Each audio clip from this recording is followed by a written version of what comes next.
الله أكبر الله أكبر الله أكبر الله أكبر. أشهد أن لا إله إلا الله.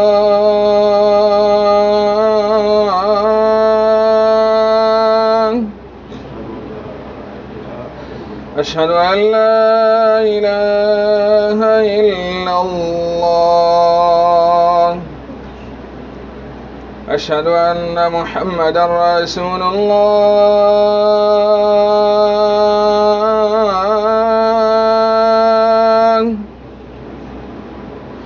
أشهد أن محمدا رسول الله. حي على الصلاة.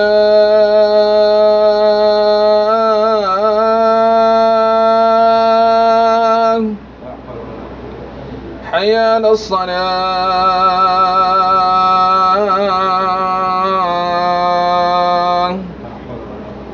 حي على الفلاح.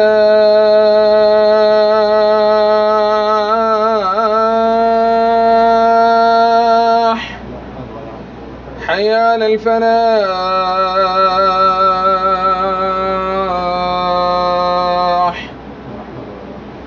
الله أكبر الله أكبر.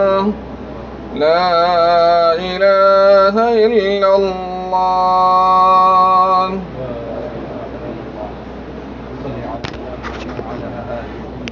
كما صليت على إبراهيم وعلى آل إبراهيم إنك حميد مجيد. اللهم بارك على محمد وعلى آل محمد كما باركت إنك حميد مجيد. اللهم رب هذه الدعوة التامة والصلاة القائمة آت محمدا الوسيلة والفضيلة وابعثه مقاما محمودا الذي وعدته.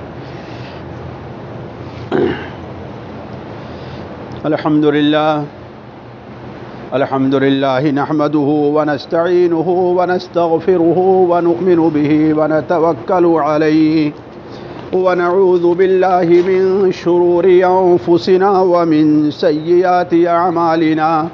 من يهده الله فلا مضل له ومن يضلله فلا هادي له. ونشهد أن لا إله إلا الله ونشهد أن سيدنا ومولانا محمدا عبده ورسوله أرسله إلى الناس كافة بشيرا ونذيرا. أما بعد فإن خير الحديث كتاب الله وخير الهدي هدي محمد صلى الله عليه وسلم وشر الأمور محدثاتها وكل محدثة بدعة وكل بدعة ضلالة وكل ضلالة في النار.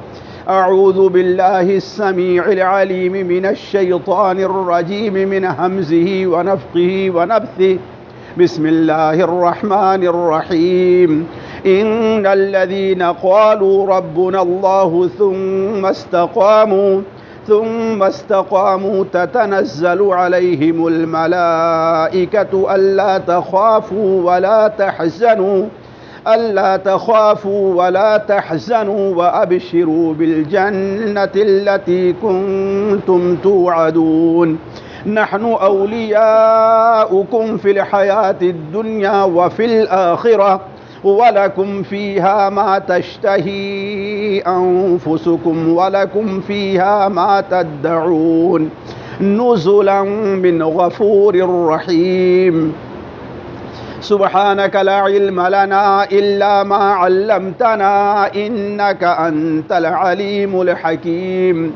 رب اشرح لي صدري ويسر لي أمري واحلل عقدة من لساني يفقه